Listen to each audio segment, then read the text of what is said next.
जय श्री कृष्णा। राधे राधे। आज हम सुनेंगे वैशाख मास कथा अध्याय 18। बोलिए कृष्ण भगवान की जय हो, विष्णु भगवान की जय हो। ऋषियों ने पूछा, है सूजी, इस वैंकल पर उत्तम धर्म विषयक अनुराग प्रदान करने वाले प्रमुख तीर्थ कितने हैं? कौन ज्ञानदायक है? कौन भक्ति और वैराग्य देने वाले हैं? कौन मोक्ष देने वाले हैं? आप उन सबका वर्णन करें। तब श्री सूत जी महाराज ने कहा, उव्रत का पालन करने वाले हे सोनक जी, इस श्रेष्ठ पर्वत पर मुख्य 108 तीर्थ ऐसे हैं जो उत्तम धर्म में अनुराग प्रदान करने वाले हैं। इन 108 तीर्थों में 60 तीर्थ भक्ति और वैराग्य देने वाले हैं, इस वेंकटचलम दायक माने गए हैं। उनके नाम हैं स्वामी पुष्करणी, आकाश गंगा, पाप विनाश, पांडु तीर्थ, कुमार धारिका तीर्थ और तुम तीर्थ। जो मनुष्य इन तीर्थों के महात्म्य के साथ भगवान विष्णु की भुवन पावनी कथा को सदा श्रवण करते हैं, वे श्लोक में निश्चय ही भगवान विष्णु के भक्त होते हैं। संपूर्ण भवनों को पवित्र करने वाली श्री विष्णु की कथा को सर्वदा श्रवण करने में यदि कोई समर्थ ना हो तो 2 घड़ी 1 घड़ी अथवा 1 क्षण भी जो भक्ति पूर्वक इसे सुन लेता है, उसकी कभी दुर्गति नहीं होती। संपूर्ण यज्ञों और सब प्रकार के दानों से जो फल प्राप्त होता है, वही फल मनुष्य एक बार पुराण कथा का श्रवण करने से प्राप्त कर लेता है। पुराण कथा का श्रवण और भगवान विष्णु के नामों का कीर्तन, यह 2 ही मनुष्य के पुण्य रूपी वृक्ष के महान फल है। यदि कोई बड़ा प्रयत्न करके अमृत ही पी ले तो वह भी अकेला ही अजर अमर होता है, परंतु भगवान विष्णु का कथा रूपी अमृत तो समस्त कुल को ही अजर अमर बना देता है। पुराणों को जानने वाला विद्वान बालक, युवा, वृद्ध, दरिद्र अथवा दुर्भाग्य युक्त ही क्यों ना हो, वह पुण्यात्मा पुरुष के द्वारा सदैव ही वंदनीय और पूजनीय होता है। पुराणविता ब्राह्मण जब कथा करने के लिए व्यास आसन पर बैठ जाएं, तब प्रसंग की समाप्ति होने तक वह किसी को प्रणाम ना करें।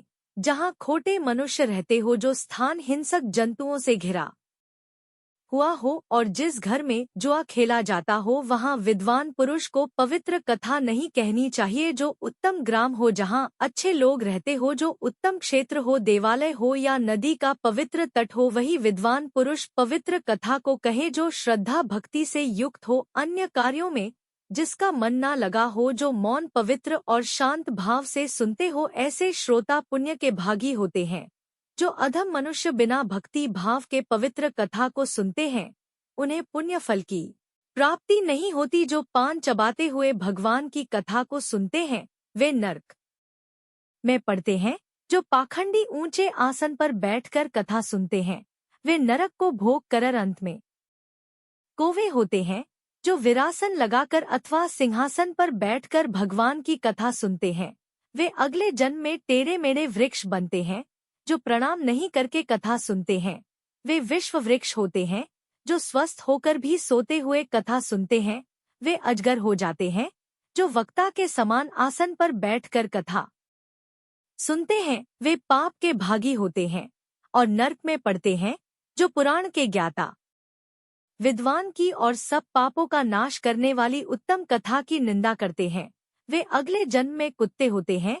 जब कथा कही जा रही हो, उस समय जो दुष्टता पूर्वक उत्तर प्रत्युत्तर करते हैं, वे गधे होते हैं और उसके बाद गिरगिट की योनि में जन्म लेते हैं। जो कथा करते समय उसमें विघ्न डालते हैं, वे करोड़ों वर्षों तक नरक भोग कर अंत में ग्राम शुकर होते हैं। जो नर श्रेष्ठ पुराणविता विद्वान के बैठने के लिए कंबल, मृगच वस्त्र और चौकी देते हैं, वे स्वर्ग लोक में जाकर मनवांछित भोगों को भोग कर ब्रह्मादेवी, अब हम सभी लोग कथा तीर्थ का में सुनना चाहते हैं। तब सूत जी ने कहा, है ऋषियों, कटा तीर्थ सब लोकों में प्रसिद्ध है। वह सब प्रकार की संपत्तियों को देने वाला, शुद्ध और सब पापों का नाश करने वाला है। उसे 2 स्वप्न का नाश होता है। वह महापादकों का नाश करने वाला, बड़े बड़े विघ्नों का निवारण करने वाला, मनुष्य को परम शांति देने वाला है। कटा तीर्थ का स्मरण करने मात्र से सब पापों का नाश हो जाता है। आता केशवा नमः, नारायणाय नमः, माधवाय नमः, इन नामों से पृथक पृथक उस तीर्थ के जल का आचमन करें, अथवा तीनों नामों से एक ही बार में उस तीर्थ के कल्याणप्रद जल का पान करें। अथवा भगवान वेंकटेश के अष्टा मंत्र से भोग मोक्ष प्रदान करने वाले उस तीर्थ का जल पिए और पहले प्रार्थना करें, हे तीर्थ व जन्मांतर में किए हुए मेरे महापापों का आप शीघ्र ही नाश कर दो। उसके बाद मोक्ष मार्ग के एकमात्र साधन कटा तीर्थ के उस जल का नित्य ही पान करे। स्वामी पुष्करणी तीर्थ का स्थान, वाराहा स्वामी का दर्शन और कठा तीर्थ के जल का पान, ये तीनों ही बातें इस त्रिलोकी में दुर्लभ हैं। कठा तीर्थ का यत्न पूर्वक सेवन करना चाहिए, क्योंकि उस तीर्थ का परम उत्तम जल पीकर पापी भी कृतार्थ हो जाते हैं। हे ब्राह्मणों, कटा तीर्थ का जैसा महात्म्य मैंने सुना था ऐसा ही तुम्हें बता दिया है। अब मैं आपसे एक दिव्य पाप नाशक कथा सुनाता हूँ। तुम सभी लोग सावधान होकर सुनो। द्वापर युग की बात है। द्वापर युग की बात है। देवी कुंती के पांचों पांडव पुत्र परम बुद्धिमान राजा ध्रुपद से उनकी पुत्री याज्ञसेनी को पाकर धृतराष्ट्र की आज्ञा से हस्तिनापुर में गए। वहां पर पितामह भीष्म और अंबिका नंदन धृतराष्ट्र के द्वारा सम्मानित होकर उन्होंने दुर्योधन आदि के साथ 5 वर्षों तक निवास किया। उसके बाद भीष्म आदि के समझाने से महायशस्वी धृतराष्ट्र ने अपने कुल के सभी बड़े बूढ़ों के सामने भगवान कृष्ण को आगे करके पांडवों की सेवा से प्रसन्न होकर उन्हें आधे राज्य के साथ खांडव प्रस्थ के नाम से नगर प्रदान किया। तब धृतराष्ट्र आदि कौरवों की अनुमति लेकर सभी पांडव श्री कृष्ण के साथ खांडव प्रस्थ में चले गए। वहां विश्वकर्मा से सुरक्षित इंद्रप्रस्थ नामकपुर में रहते हुए भाइयों सहित युधिष्ठिर ने पृथ्वी का पालन किया। भगवान कृष्ण की द्वारिका चले जाने पर धर्म के जानने वाले कुंती पुत्रों ने नारद जी के उपदेश से द्रौपदी के विषय में एक प्रतिज्ञा की कि द्रौपदी एक वर्ष में एक पांडव के घर में निवास करेगी। इस निर्णय के लेने के बाद जो दूसरे भाई के घर में रहती हुई पांचाल राजकुमारी द्रौपदी को देख लेगा, उसे 1 वर्ष तक तीर्थ का सेवन करना होगा। इस प्रकार प्रतिज्ञा करके वे पांडव आलस्य छोड़कर सामान्य लौकिक व्यापार में संलग्न होकर समय व्यतीत करने लगे। उसके बाद एक दिन उसी जनपद के निवासी ब्राह्मण ने राजा के आंगन में खड़े होकर कई बार पुकार लगाई है, महाराज चोरों ने मेरी गाय चुरा ली। उसकी आवाज सुनकर अर्जुन वहां पर आए और ब्राह्मण को साना देकर अपने अस्त्र शस्त्र लाने के लिए शीघ्रता से शस्त्रागार को गए। वहां उन्होंने द्रौपदी और राजा युधिष्ठिर को एक जगह बैठे देख लिया। इस विषय में की हुई प्रतिज्ञा को जानते हुए भी उन्होंने वहां से धनुष और बाण उठाए और युद्ध में लुटेरों को मारकर ब्राह्मण की गाय लौटा ली। फिर उसे ले जा ब्राह्मण को आदर से समर्पित कर दिया। उसके बाद अर्जुन ने धर्म नंदन युधिष्ठिर को सूचित किया कि मेरे द्वारा प्रतिज्ञा का उल्लंघन हुआ है, इसीलिए मुझे तीर्थ यात्रा करनी चाहिए। अपने छोटे भाई की बातें सुनकर सब धर्मों में श्रेष्ठ धर्म नंदन युधिष्ठिर ने आदर से कहा, है सुव्रत, तुमने ब्राह्मण और गाय के लिए ऐसा किया है। प्रजा की रक्षा करना राजा का कर्तव्य है। यदि उसके द्वारा चोरों की उपेक्षा हो जाए तो उसे ब्रह्मा हत्या का पाप लगता और चोरों को दंड देने पर वह पुण्य का भागी होता है। तुमने राजा और प्रजा दोनों के लिए हितकर कार्य किया है, वही किया है जो करना चाहिए, इसमें तुम्हारा दोष नहीं। धर्मराज का यह वचन सुनकर सदा धर्म में तत्पर रहने वाले अर्जुन ने हाथ जोड़कर कहा, है गोपाल, आप ऐसी बात ना करें। आप धर्म के सर्वस्व को जानते हैं। धर्म के साक्षात स्वरूप है कर्तव्य और अकर्वेंट का कभी उल्लंघन नहीं करना चाहिए। यदि मुझ पर दया करके आप मुझे तीर्थों में जाने से रोक देंगे तो संसार के सभी मनुष्य मुझे हत प्रतिज्ञ कहने लगेंगे, तो उन्हें कौन रोकेगा। मेरा मन भी तीर्थ यात्रा की उत्कंठा से उतावला हो रहा है। हे राजन, नारद जी ने जो अनुशासन किया है वह हमारे लिए कर्तव्य है। अतः है महाराज, तीर्थ यात्रा के लिए मैंने जो उद्योग किया है इससे आपको प्रसन्न होना चाहिए। स्वामी को सेवकों की प्रतिज्ञा का उनके द्वारा निर्वाह करवाना चाहिए। तब भाइयों की सलाह लेकर और बहुत अच्छा कहकर युधिष्ठिर ने अर्जुन का अनुरोध स्वीकार कर लिया। अर्जुन ने प्रणाम और विनय के साथ अपने बड़े भाई को संतुष्ट किया और फिर यथा योग्य भीमसेन आदि बंधुओं से विदा लेकर और ब्राह्मणों से स्वास्तिक वाचन कराकर अर्जुन ने वहां से प्रस्थान किया। सूर्य जी कहते हैं, हे ऋषियों, राजकुमार अर्जुन ने पहले गंगा नदी के तट पर पहुंचकर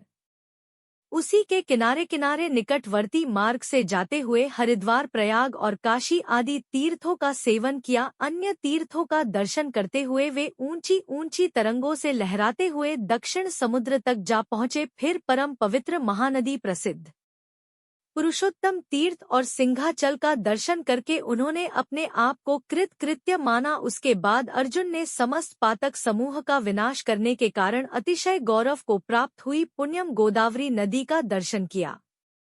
उसके जल से विधि पूर्वक स्नान करके वे मलापहा नदी के तट पर गए। उनके दर्शन से उन्हें बड़ी प्रसन्नता हुई। उसके बाद में सरिता में श्रेष्ठ कृष्णवनी नदी के पास गए और भगवान शंकर के निवास स्थान श्री पर्वत का दर्शन किया। फिर पिनाकिनी नदी को पार करके देवताओं और ऋषियों के द्वारा सेवित वेंकटागिरी भगवान श्री हरि का अर्जुन ने कल्याण की सिद्धि के लिए भक्ति पूर्वक पूजन किया। उसके बाद महापर्वत वेंकट अचल के शिखर से उतरकर उन्होंने सिद्धों और मुनियों के समुदाय से सेवित स्वर्ण मुखरी नाम की नदी का दर्शन किया, जिसे मुनिवर अगस्त्य जी यहाँ ले आए थे, सूची कहते हैं।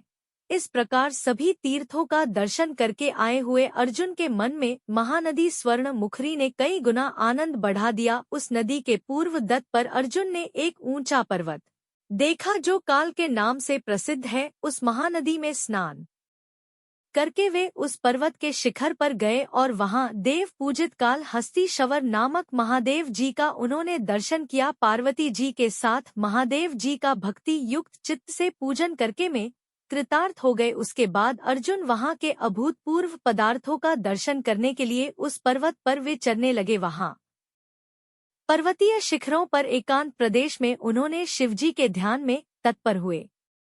अनेक दिव्य योगियों का दर्शन किया और साथ ही इंद्रियों को संयम में रखने वाले अनेकों शांत मुनियों को भी देखा। उनमें से कोई तो निराहार रहते थे, कोई वायु पीते थे, कोई पत्ते चबाते थे और कोई सूर्य की धूप के आहार पर ही निर्वाह करते थे। उस पर्वत के दक्षिण भाग में घूमते हुए उन्होंने महर्षि भारद्वाज का पवित्र आश्रम देखा, जो सब प्रकार की लक्ष्मी से सुशोभित था। कौतुक का तो वह एकमात्र स्थान था। सिंह, हाथी, व्याघ्र, चीता, रंकू और अन्य मृगों से भरा हुआ था। वे सभी जीव आपस का बैर बुलाकर एक दूसरे का हित साधन करते थे। उस आश्रम को देखकर पांडु नंदन अर्जुन ने तपस्वी के प्रभाव की प्रशंसा की। अनेकों श्रेष्ठ ब्राह्मण उस यात्रा में अर्जुन के साथ थे। उन सभी मित्रों के साथ उन्होंने आश्रम में प्रवेश किया और अपने सामने ही अनेक मुनियों से घिरे हुए प्रज्वलित अग्नि के समान तेजस्वी भारद्वाज मुनि को बैठे देखा। उनके सब अंगों में भस्म लगा हुआ था। उनके कंधे पर मर्ग चरम का उत्तरीय शोभा पा रहा था। इससे वे न्यूतन शाम मेघ से आच्छादित कैलाश की भांति सुशोभित हो रहे थे। स्वर्ण के समान पीले रंग की लंबी जटाओं से प्रकाशमान थे। उन्हें देखकर ऐसा जान पड़ता था मानो श्रुति, स्मृति और पुराणों के अर्थों ने एक ही भूत होकर मुनि का शरीर धारण कर लिया है। वे दिव्य ज्ञान के शुभ आश्रय थे। धरती, शांति, दया, तुष्टि और शांति सद्गुण उनकी नित्य सेवा में रहते थे। अखंड ब्रह्मदेह से दैदीप्यमान हो रहे थे। अर्जुन ने धीरे धीरे उनके पास जाकर मुनि के चरणों में प्रणाम किया और अपने आश्रम पर आए हुए कुंती नंदन अर्जुन को मुनि ने स्वयं उठकर अबू करके आशीर्वाद दिया। उस समय उनका चित्र हर्षोल्लास से परिपूर्ण था। यथा योग्य अरज आदि प्रस्तुत करके मुनि ने अपने प्रिय अतिथि का सत्कार किया और एक आसन की ओर संकेत करके उस पर बैठाया। जब वे सुख से बैठ गए तब उनके स्वास्थ्य संबंधी कुशल प्रश्न किए। उसके बाद अर्जुन भोजन करके तपोनिधि भारद्वाज मुनि के पास बैठे और कथा सुनने के कौतूहल से दिन का शेष भाग वहीं पर उन्होंने व्यतीत कर दिया। शाम के समय संध्या करके अग्नि में आहुति देकर अपने साथ आए हुए ब्राह्मणों के सहित में मुनि के कुटीगृह में गए और वहां उनके आशीर्वाद से आनंदित होकर बैठ गए। सूत जी कहते हैं, अर्जुन ने सुख से बैठे हुए भारद्वाज मुनि को प्रणाम करके विनय पूर्वक गंभीर वचन में कहा, मुनिवर, इस संसार में एकमात्र मैं ही धन्य हूँ जिसका आपने अपने पुत्र के समान पली भांति आदर किया है। हे भगवान, यह महानदी किस पर्वत से प्रकट हुई है और इसे यहाँ पर कौन ले आया है? इसमें स्नान दान आदि करने से कौन से पुण्य प्राप्त होते हैं? तब भारद्वाज मुनि ने कहा, है अर्जुन, तुम कौरव कुल को पवित्र करने वाले हो, धर्मपुत्र युधिष्ठिर के छोटे भाई हो। मैंने अनेकों राजा देखे हैं परंतु वे तुम्हारे समान लीला युक्त सरलता, दया, उदारता, धीरता और गंभीरता आदि गुणों से सुशोभित नहीं थे। कुल विद्या और धन यह बलवान पुरुषों के अभिमान के कारण होते हैं, परंतु तुम्हारे जैसे कल्याण में पुरुष के लिए वे भी नरवत लाने के कारण हुए। हे राजन, मैंने मुनियों के मुख से जो दिव्य कथा सुनी है वही मैं तुमसे कहता हूँ, तुम ध्यान से सुनो। पूर्व काल की बात है, दक्ष कुमारी सती अपने पिता से अपमानित होकर शरीर त्याग कर हिमालय की पुत्री के रूप में उत्पन्न हुई। फिर सप्तऋषियों ने आकर जब प्रार्थना की तब गिरिराज हिमालय विवाह के समय अपनी पुत्री भगवान शंकर को देने को उदित हुए। उसके बाद जगदीश्वर शिव पार्वती को ब्याह लाने के लिए हिमालय के निवास स्थान पर गए। उस समय स्थावर जंगम सभी प्राणी भगवान शिव के मंगलमय विवाह का अभिनंदन करने के लिए वहां पर उपस्थित थे। उन सब के भारी भार से उत्तर की भूमि नीची हो गई और दक्षिण की भूमि भार न होने के कारण अत्यंत हल्केपन के कारण ऊंची हो गई। इससे सबको बड़ा भय हुआ। तब महादेव जी ने अगस्त्य जी के समीप जाकर कहा, है मुनि, यह पृथ्वी अधिक भार से दबकर विकृत अवस्था को प्राप्त हो गई है। तुम ही इसको बराबर करने में समर्थ हो। अतः मेरे कहने से इस पृथ्वी को बराबर कर दो। तब बहुत अच्छा कहकर भगवान शिव को प्रणाम करके अगस्त्य जी दक्षिण दिशा में चले गए। विंध्यगिरि को लांग कर अगस्त्य जी के दक्षिण दिशा में जाते ही पृथ्वी संभाव को प्राप्त हो गई। उसके बाद अगस्त्य जी ने आगे जाकर किसी ऊंचे पर्वत को देखा जो अपनी फैली हुई घाटियों से पृथ्वी को धारण करके स्थित था। वे धीरे धीरे उस पर्वत पर चढ़ गए और उसके मनोहर शिखर की सुरम्य स्थली में उन्होंने वहीं पर रहने का विचार किया। वहां पर अमृत के समान जल से भरा हुआ एक सरोवर था जिसमें पद्म और उत्पल आदि फूलों की शोभा फैली हुई थी। उस सरोवर के चारों ओर बहुत से वृक्ष लगे हुए थे। अगस्त्य जी ने उसी सरोवर के तट पर एक मनोहर भूभाग में उत्तम आश्रम बनाकर और पितृ देवताओं, ऋषियों और वास्तुदेव का विधिवत पूजन करके मुनि समुदाय के साथ उसमें दीर्घ काल तक निवास किया। तपस्या में मन की वृत्तियों को लगाकर वहां के तपोवन में जब अगस्त्य मुनि रहने लगे तब वह उत्तम सौभाग्य से सुशोभित पर्वत अगस्ती शैली के नाम से प्रसिद्ध हुआ। आगे क्या हुआ हम अगले अध्याय की कथा में सुनेंगे। आज के अध्याय की कथा समाप्त होती है। बोलिए कृष्ण भगवान की जय हो, विष्णु भगवान की जय।